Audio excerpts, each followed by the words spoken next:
Bonjour à tous, avec l'aide de nous allons étudier le Rambam, les lois de Massa Korbanot, le processus, comment on fait les sacrifices, le deuxième chapitre. Le Rambam va nous parler de Nesachim, au singulier d'un Neser, qui veut dire une libation.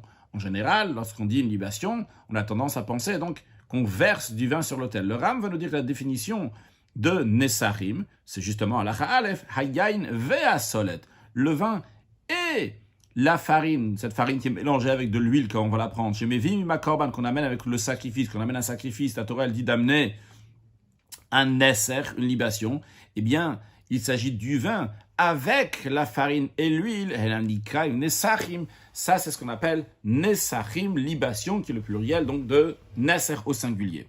Ve'asolet levada, si on amène uniquement de la farine, quand on la mentionne, donc sans le vin qui vient avec, nikat minchat nesachim, s'appelle l'oblation de nesachim. Ram nous informe en ce qui concerne minchat nesachim, cette oblation de nesachim, dans laquelle il n'y a pas de vin avec. Einat una lo tnufa, elle ne nécessite pas qu'on va la balancer comme certaines des oblations qui ont besoin d'être balancées. Velo hagasha, ni d'être rapproché dans le coin de l'autel, comme on peut voir dans certaines minchot, on met de la farine et on le met donc dans l'ustensile et après on le rapproche de l'autel. Eh bien, quand c'est minchat nesachim, ça ne nécessite pas cette hagasha. Velo levona ne nécessite pas non plus de l'oliban. Aval teuna melach, mais elle nécessite du sel. Vekula nisrefet al mizbeach achitzon. Et cette oblation-là, donc il y a uniquement donc de la farine, elle est entièrement brûlée sur l'autel extérieur, donc qui est dans la Hazara à l'extérieur du Echal. Vehayayin, en ce qui concerne le vin qu'on amène avec le sacrifice, alors lui, qu'est-ce qu'on fait? Itnaser, on le verse. Où on le verse? À la mizbeach, sur l'autel. Mais où sur l'autel? Ve'enotimoto à la esh. On le verse pas sur le feu qu'il y a sur l'autel.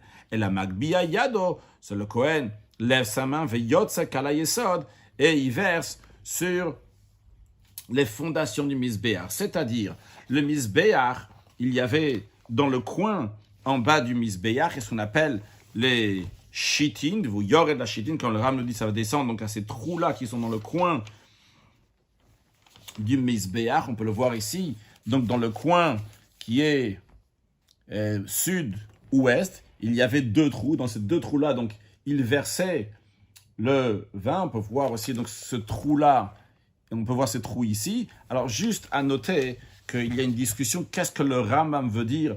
Est-ce qu'on le versait directement dans les trous là que nous avons vus, ou bien qu'on versait ça dans les ustensiles qu'il y avait en haut dans le Mizbeach, il y avait un qui était pour le vin, un qui était pour le sang, et donc qu'il versait là-bas le vin et que ça descendait au chitin, c'est discuter qu'est-ce que le Rambam veut dire. En tout cas, ce qu'on fait avec le vin, donc on ne le met pas sur le feu, mais on le verse sur le yesod. Donc le yesod, c'est la partie qui est tout en bas du Mizbeach, qui est appelé le yesod à Mizbeach. Halacha bet, en taun nesachim, les sacrifices ne requièrent pas tous des libations, mais seulement lesquels est la olad behema, uniquement lorsqu'il s'agit donc d'un sacrifice holocauste d'un animal, vehashlamim, et les sacrifices de paix, bilvad uniquement, ben ayu korban sibur ou korban yachid, que ce sacrifice holocauste ou de paix était un sacrifice d'un particulier ou bien communautaire, ils ont besoin d'un neser, de nesachim, des libations. Av keves yoledet. Puis, il y a aussi même l'agneau qu'amène la femme qui a accouché, elle amène un holocauste. Ve'elo shel Kohen Gadol, le bélier que le grand prêtre amène le jour de Kippour. Le Ram nous dit, oil ven olot, vu qu'ils sont des holocaustes, bien eux aussi, tonim nesachim, ils nécessitent des libations avec. Aval aof, mais si c'est un holocauste d'oiseau, le Ram il a dit au début de l'alacha, olad behema, lorsqu'il y a un holocauste d'un animal, si c'est l'holocauste d'un oiseau, vea shamot et des sacrifices de culpabilité, vea chataot et des sacrifices expiatoires, bien que eux ils viennent aussi des sacrifices animaux, non pas d'oiseaux, lorsqu'il s'agit du sacrifice de culpabilité et expiatoire. Quand même, on n'amène pas avec le hacham et le chatat des libations. Chutz, à l'exception, mais chatat metzora va hachamo, du sacrifice expiatoire de culpabilité du lépreux qui l'amène à la fin de sa processus, de sa purification, que la Torah mentionne clairement qu'il doit amener des Nesachim, des libations. Halacha Gimel. D'où on sait qu'on n'amène pas de libation avec les sacrifices expiatoires et de culpabilité. Réponse Shennemar, parce qu'il est dit les falen neder onedava, à l'occasion d'un vœu ou d'un don volontaire, à ce moment-là, on va amener un neser, une libation. D'où on apprend que davaraba ben neder onedava, uniquement quelque chose de sacrifices qui ne sont pas obligatoires. C'est des sacrifices qui peuvent être amenés parce que j'ai fait un vœu d'en amener, ou bien parce que j'ai fait un don d'en amener, à ce moment-là, je donne une libation. Yatsu, ça exclut. Chataot va shamot, les sacrifices expiatoires de culpabilité, ou bchor, le premier-né animal, ou maaser, et le 10e, donc des animaux qui est aussi donc sanctifiés, ou Pessar, le sacrifice de Pessar, que eux, ils qui ne viennent pas en tant que vœu et don, mais c'est une obligation, donc de les amener au temple, c'est des sacrifices qui sont obligatoires à faire.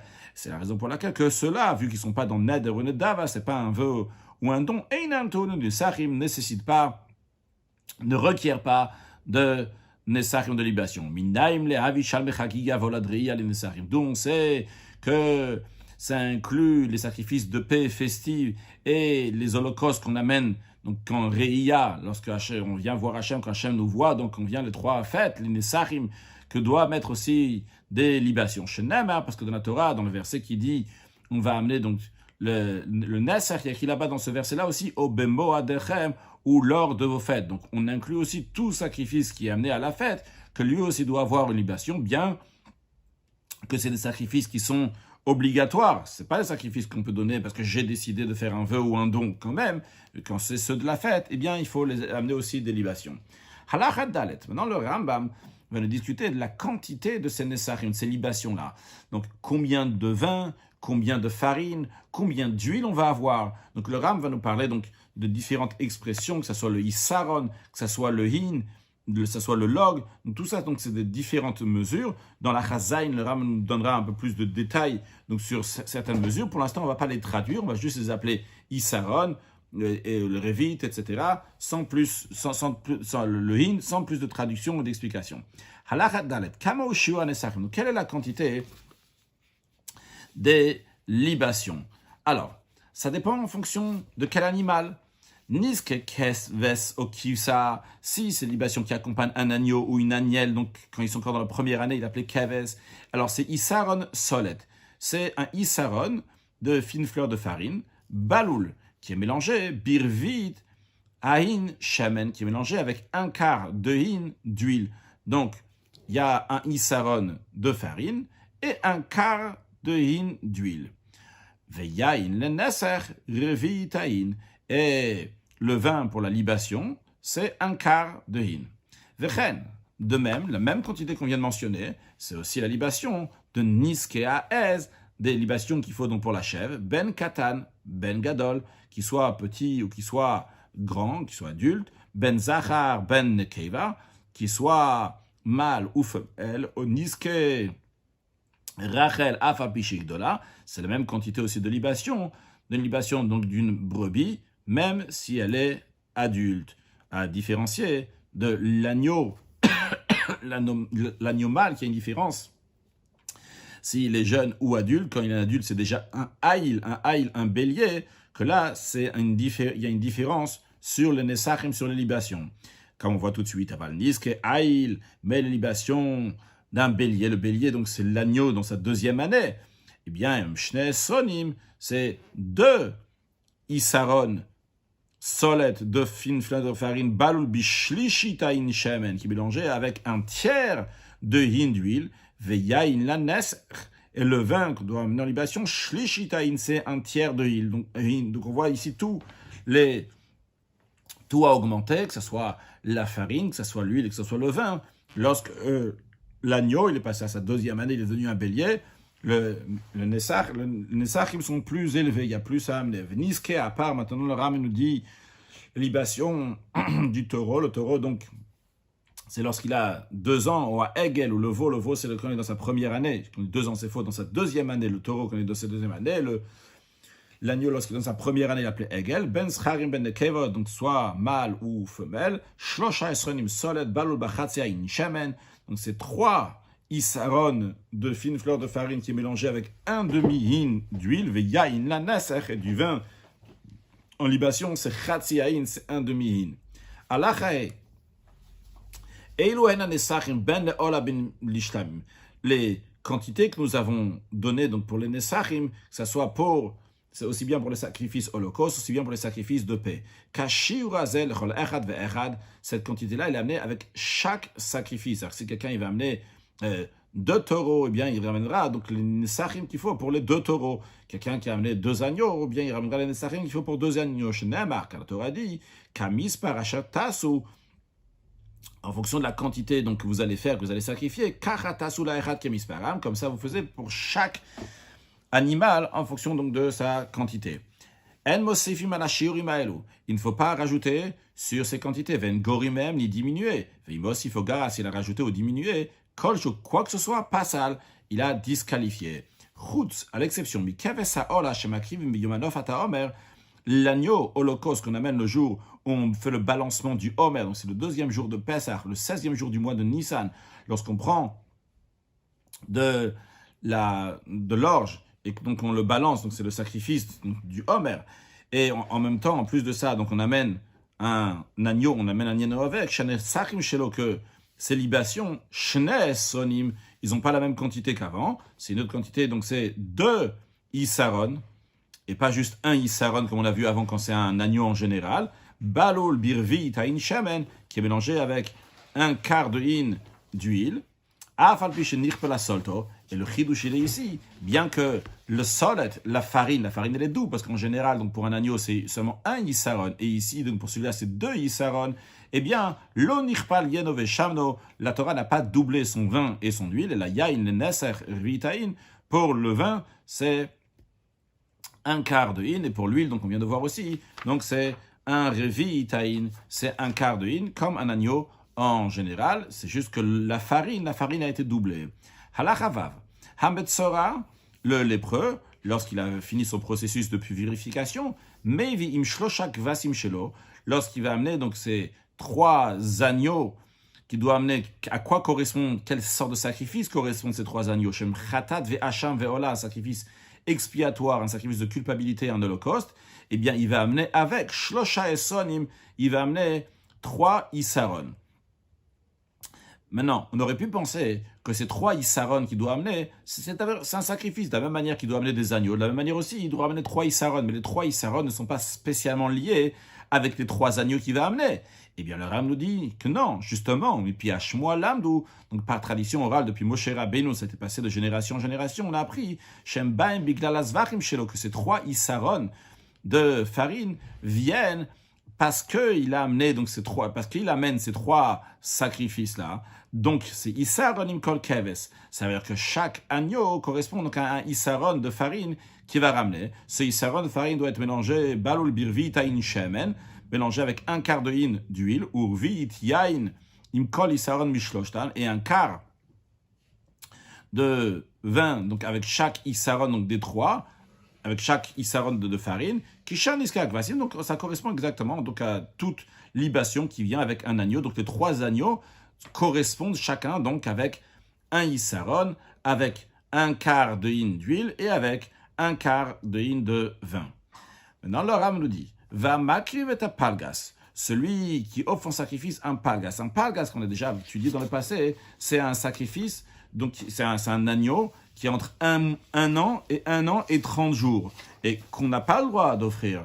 Donc, il n'est ni considéré un agneau, ni considéré un bélier, mais lui, il a amené donc en sacrifice, eh bien, Mevi imoniske ail, il va amener avec quelle sorte de nesachim, quelle libation, non pas la libation donc on amène avec un agneau, mais la libation qu'on amène avec un bélier, donc la quantité est plus grande, et quand même, velo à la et son sacrifice n'est pas compté pour son obligation. C'est-à-dire que s'il avait fait un vœu qui va amener un agneau, ou bien qui va amener un bélier, et à la place il a amené un pilgas, donc un agneau c'est quand c'est dans sa première année, le pilgas c'est quand sa 2e année, mais dans la 2e année à partir de 1 mois dans la 2e année, c'est-à-dire qu'il y a déjà 1 an et 1 mois, il a amené donc un pilgas qui est entre 1 an et 1 an et 1 mois, eh bien, il n'est pas acquis d'avoir amené son obligation. Halacha Zain.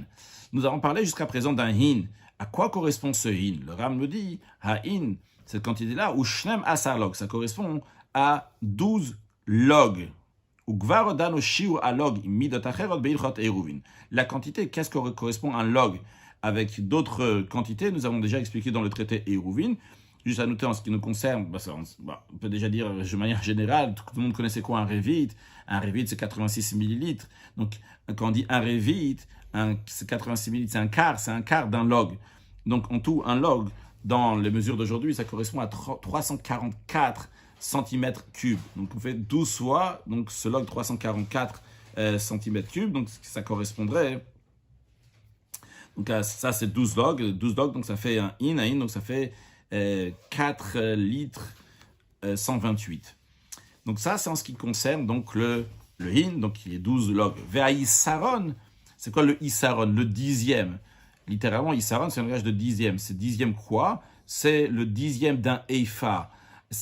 Ou à Homer. Ça correspond donc à Homer. Dans la Torah, elle dit Ve'a Homer a sirita eifaou, que le Homer, donc c'est un dixième de Eifa, c'est quand les Juifs recevaient la manne, le pain céleste dans le désert tous les jours, il y a écrit que chacun y recevait un sirita Eifa, donc c'est la quantité de farine pour nourrir une personne dans la journée, a priori c'est ce qu'ils recevaient tous les jours dans le désert. Shushi ou chala, donc ça correspond à la quantité qu'on doit prélever la chala, c'est lorsqu'on a une quantité d'un homer.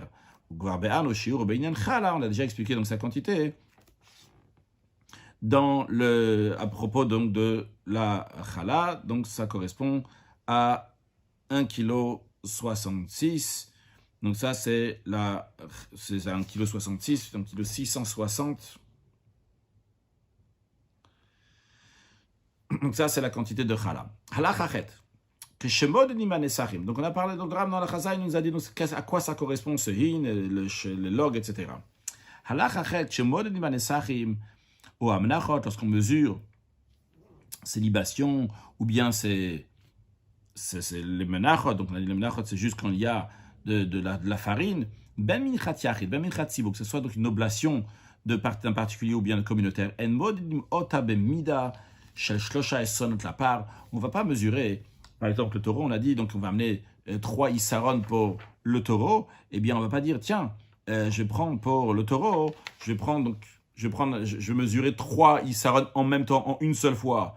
Oshel Shnaim là, ou bien comme le bélier, il y a besoin de 2 isaron, donc je mesure 2 isaron en même temps. Non, ça ne marche pas comme ça. La mode d'accord, bi isaron echad. Ça ne ramène pas ici. En tous les cas, dans la Gemara, on apprend des versets que chaque isaron doit être mesuré seul. Et ce isaron-là, c'est un ustensile chez Amigdash qu'il y avait dans le temple. Donc, même s'il y a besoin de plusieurs isaron, que ce soit pour le taureau 3, que ce soit pour le bélier 2, eh bien, on mesure un isaron, après on mesure encore un, et après encore un, en fonction de ce qui est nécessaire. Le même principe s'applique aussi pour l'huile de libation. Modedim otobemidato, on le mesure avec sa mesure chez Bamidash qu'il y avait dans le temple. Donc, chaque chose donc, qui était nécessaire. Donc, il y avait dans le temple, il y avait donc différents ustensiles, donc il y avait différentes tailles. Chaque taille, donc en fonction de la nécessité, que ce soit pour l'huile, donc on peut avoir un demi-in, on peut avoir un tiers de in, on peut avoir donc un quart, etc. Donc les ustensiles dans le temple étaient donc en fonction de ce qu'il y avait besoin. Et donc à chaque fois, il faut mesurer en fonction de ce qu'il y a besoin dans un ustensile qui correspond à cette quantité-là. Donc balog, shemen shel menachot hayachid, donc l'huile de l'oblation d'un particulier, donc il amène seul, sans les libations, donc c'est avec un log, c'est un ustensile, un récipient dans lequel qui contient un log, chez Bemidesh qui était dans le temple, qui est minyana esronot, qui est minyana login, donc autant de isronot qu'on amène, autant de log il va ramener, donc par exemple s'il doit ramener 60 isaron, esronot, eh bien il va ramener 60 log, 60 login.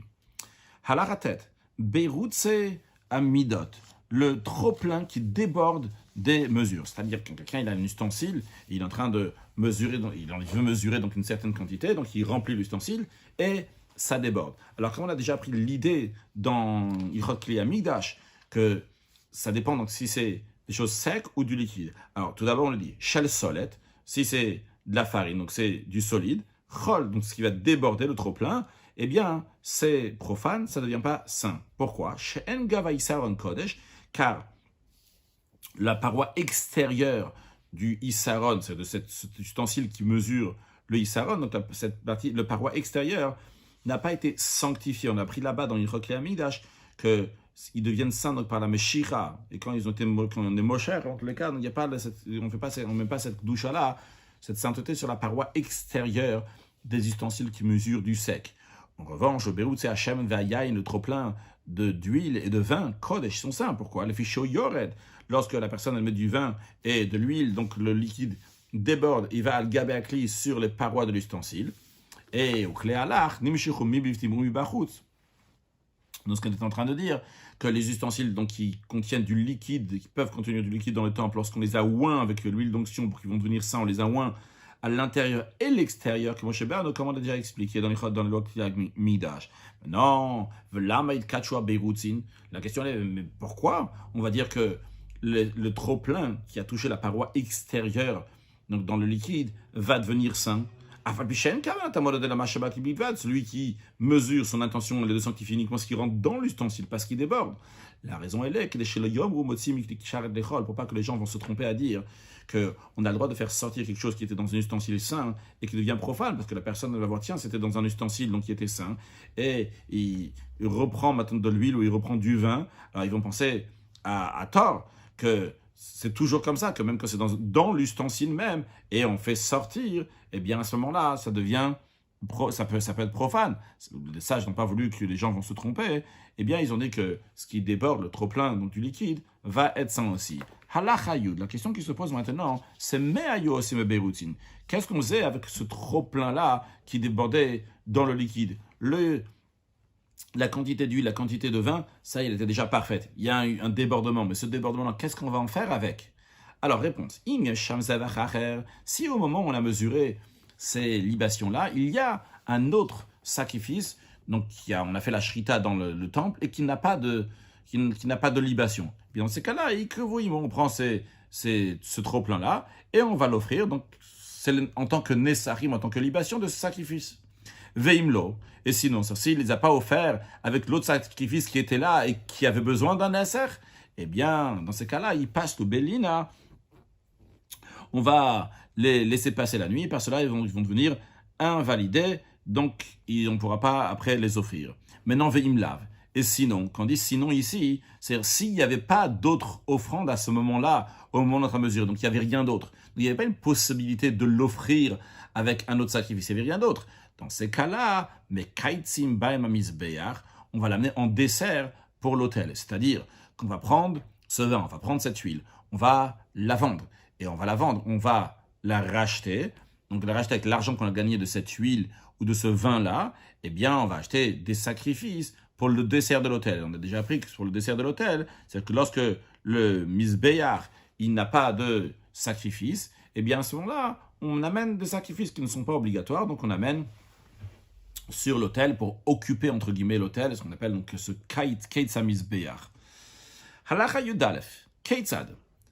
Comment on applique cette loi-là? Qu'est-ce qu'on fait avec comment on fait ce kaitsamizbeach, ce dessert pour l'autel? Eh bien, lokim b'hem olot. On prend des sacrifices holocaustes. Et comme dans tous les sacrifices holocaustes, habasar lachem, la viande de l'animal va pour Dieu, vea orot, et les peaux de ces animaux-là, la kohanim, sont pour les Kohanim. Comme les commentaires expliquent que le chidouche que le Rambam veut nous dire ici, bien que c'est dans tous les holocaustes que c'est comme ça, le Rambam aurait pu juste dire on prend des holocaustes avec. La raison elle est, parce que vu que c'est ici, c'est pour le dessert de l'autel, donc ça vient donc de ces vins et cette huile-là, donc il était en plus, on aurait pu penser que les peaux ne vont pas aller aux Kohanim, les peaux, on va les revendre et encore avec ça, amener des sacrifices. Justement, le Rambam nous dit non, c'est comme tous les holotes, tous les sacrifices holocaustes dans tous leurs détails, et les peaux sont données aux Kohanim. Halacha Yudbet. Hasolet ima shemen shel nesarim. L'oblation avec l'huile de libation, inam agvimetayain, ils n'empêchent pas, ils ne sont pas attachés obligatoirement, ils ne sont pas indispensables avec le vin. C'est-à-dire qu'ils se ont seulement le vin sans la minchat solet, sans la farine avec l'huile, eh bien on va verser le vin. De même, le vin n'est pas indispensable pour l'huile et la farine. Si on amenait seulement l'oblation, donc l'huile et la farine, sans le vin, eh bien on va offrir uniquement la mincha, l'oblation, c'est-à-dire donc uniquement la farine et l'huile sans le vin. Encore, dans cet même esprit, le Ram nous dit, le vin et la farine, donc le tout des Nessachim, ne sont pas indispensables pour le sacrifice, qui viennent, bien que c'est ce Nesach-là, ils viennent avec le sacrifice, comme on a pris dans Halakha Aleph, c'est les Nessachim qui viennent avec le sacrifice. Le Ram nous dit c'est pas indispensable. Et la Meviad, quel sens ça veut dire c'est pas indispensable? Et la Meviad en Korbano Hayom, un homme peut amener son sacrifice aujourd'hui, donc son animal aujourd'hui, ou Nessachav, la libation qui vient avec, après 10 jours. Cette loi-là s'applique aussi bien si c'est un sacrifice individuel, personnel, ou bien un sacrifice qui est communautaire. Verrou, cette permission-là d'amener les Nessachim, les libations, après l'animal donc, qui a été sacrifié, c'est uniquement chez le Kachwa Nessachim Biklisharet, c'est uniquement dans un cas où la libation n'est pas encore devenue sainte par le fait qu'on nous a mis dans un ustensile saint du temple, car dès qu'on met dans un ustensile saint du temple, automatiquement ça devient saint. Donc, dans ces cas-là, si ce n'a pas été mis dans un ustensile saint, il peut le ramener même 10 jours après. Aval metal, s'il a mis le Nesser dans un ustensile donc saint du temple, si la nuit elle passait, il passe au Bélina, ils deviennent invalidés par le fait que ça a passé la nuit. Halacha Yud Gimel, les libations viennent à source de quel argent? Uniquement donc de l'argent qui est choulin, donc c'est des choses qui sont de l'argent, des choses qui sont profanes. Lo yeviem, lo mituma. On ne peut pas les amener donc de la terouma, donc de la dîme, que ce soit donc de la récolte, que ce soit de la vigne, que ce soit des raisins, que ce soit des olives qui ont été donnés à un Kohen en tant que terouma, donc en tant que dîme. On ne peut pas amener de Nessachim avec ça. Velo maaser sheni, on ne peut pas les amener non plus du deuxième dixième, littéralement maaser sheni, c'est-à-dire que après avoir donné ce qu'il faut, donc la terouma au Kohen, après donc il faut donner 10% le maaser rishon, donc il faut le donner au Lévi, et après il y a le maaser sheni que les propriétaires doivent prendre et amener pour manger à Yerushalayim. Donc on ne peut pas amener des Nessachim du maaser sheni. V'lomina bikoim, non plus des prémices. Les prémices, donc c'est les 7 fruits que la terre d'Israël a été qualifiée, et qu'on amène donc ces fruits-là dans le temple, c'est mangé pour les Kohanim, donc ces prémices. Eh bien on ne peut pas amener de salatouma. Va filu toda sheme vilach mamina maaser. Et même le sacrifice de remerciement, que le pain qui vient avec ce sacrifice-là, on peut l'amener du maaser dans un cas où la personne, au moment où elle a dit « je dois amener un sacrifice de remerciement », il a dit « mais le pain que je dois amener avec, il va être du maaser ». Eh bien, donc il peut l'amener du maaser sheni, ce pain-là. Mais quand même, « lo yavio nesacher, le nesachim, el amina chulin ». Sa libation va être uniquement du profane. Donc les libations doivent toujours venir du profane, non pas de la terouma, des bikurim, du maaser sheni. Halacha Yud Dalet. Le Ram nous informe que Kol Shiura Nesachim Amurim Besefer Yecheskel. Toutes les quantités de libation qui sont mentionnées dans le prophète Yecheskel, ou Minyanotam Korbanot, et le nombre de sacrifices qu'il y a là-bas, Sidri Avodat Tuvim Sham, et l'ordre du service qui est écrit là-bas, donc qui ne correspond pas avec ce qui est écrit dans la Torah, eh bien, le Ram nous dit, Kulam Milouyim, tout ce qui est là-bas, c'est, en ce qui concerne, donc, c'est quelque chose de précis, c'est uniquement à l'occasion de l'inauguration du troisième temple, mais ce n'est pas quelque chose qui s'applique donc pour toutes les générations. Elle a Navid Siva Oferesh, c'est juste que le prophète, il a ordonné, il a expliqué, comment on va offrir donc ces sacrifices pour inaugurer le troisième temple, mais à Melech HaMashiach, à l'époque du roi Mashiach, lorsque le troisième temple va être reconstruit. De même que le chef de tribu, ils ont offert donc, toutes sortes de sacrifices lorsqu'il y a eu l'inauguration de l'autel, donc lorsque le peuple juif est sorti d'Égypte l'année suivante, donc quand ils ont érigé le tabernacle, le sanctuaire, chaque chef de tribu, depuis le 1er Nissan de 1449 jusqu'au 12 Nissan de 1449, chaque chef de tribu a amené des sacrifices. Et ces sacrifices-là, c'est Dvarim Shen Kemotam le Dorot, c'est des sacrifices qui n'existent pas donc, dans ces quantités, ces sacrifices-là donc pour les générations à venir. Et de même, Veikrivu be Shabbat. Et ils ont offert sacrifice à Shabbat. Alors, le Ram de la même que ça s'est passé, c'était dans le passé. Kachanas, de la même manière aussi, le chef ici peut être traduit aussi bien par le grand prêtre, ça peut être traduit aussi par le roi Mashiach. Donc, Makif Chanukat be Shabbat, il offrira donc ces sacrifices d'inauguration. Donc, le jour du Shabbat, les hâtites dans le temps futur, Kachem Foracham, comme c'est expliqué là-bas, dans le prophète Yecheskel, dit clairement là-bas. Donc, l'holocauste que le Nasi va offrir donc le jour de Shabbat, ça sera tant et tant, etc. De même les sacrifices donc qu'à l'époque de Ezra, le peuple juif est revenu donc de Babylone avec Ezra, donc ces juifs là qui sont revenus de leur captivité donc de Babylone avec Ezra, et ils ont ramené des sacrifices qui ne correspondent pas avec des sacrifices qui sont dits dans la Torah. Milo inayu, donc c'était des sacrifices donc en tant qu'inauguration du deuxième temple, mais ça ne s'applique pas pour les générations à venir. Mais ce qui s'applique pour les générations, toutes les générations, elle me dit Torah, c'est les paroles qui sont dites clairement dans la Torah. Qu'on a expliqué que Moshe Rabbeinu, comme ça a été transmis donc depuis Moshe Rabbeinu, en osif alem, ve'en igroa, il faut ni rien rajouter dessus, ni diminuer de ces sacrifices, de ces libations, de toutes ces mesures-là que nous avons mentionnées. À mot de Chassidut, on a parlé donc des sacrifices des Nessim que les chefs de tribu ont amenés du 1er Nissan 2449, un an après la sortie d'Égypte environ, jusqu'à 12 Nissan 2449. Chaque chef de 12 tribus a amené des sacrifices. Quand on regarde dans la Torah, dans Parashat Naso, on lui dit que chacun il a amené exactement le même sacrifice. Et qu'est-ce qu'on trouve qui est intéressant, c'est que la Torah répète à chaque fois, chaque chef de tribu, tout ce qu'il a amené. Alors c'est exactement la même chose que l'autre il a amené. Pourtant la Torah elle répète à chaque fois pour chacun individuellement. Alors le Rabbi explique la raison. C'est parce que la kavana, l'intention que chacun, il a amené avec telle et telle intention. C'est vrai que chacun a amené exactement la même chose, mais l'intention était différente. À Kadosh Baruch Hu, aussi cette intention, cet investissement de chacun. Alors pour nous de savoir qu'à Kadosh Baruch Hu, il voit qu'on fait Torah Mitzvot, on fait évidemment chacun notre le même Torah Mitzvot, mais il y a aussi une importance, à quelle kavana que chacun il va mettre, quelle intention chacun il va mettre. Dieu, il apprécie aussi les intentions de l'un, de l'autre. Bien que Torah Achat Lekulan, on a tous la même manière d'appliquer les choses, mais la kavana, l'intention, et comment on s'applique dans chacune des choses, eh bien ça, Kadosh Baruch Hu aussi l'apprécie. Alors rajoutons aussi bien dans l'étude de la Torah, dans l'accomplissement des mitzvot, aussi dans la kavana, rajouter dans la neshama, dans l'âme de chaque chose.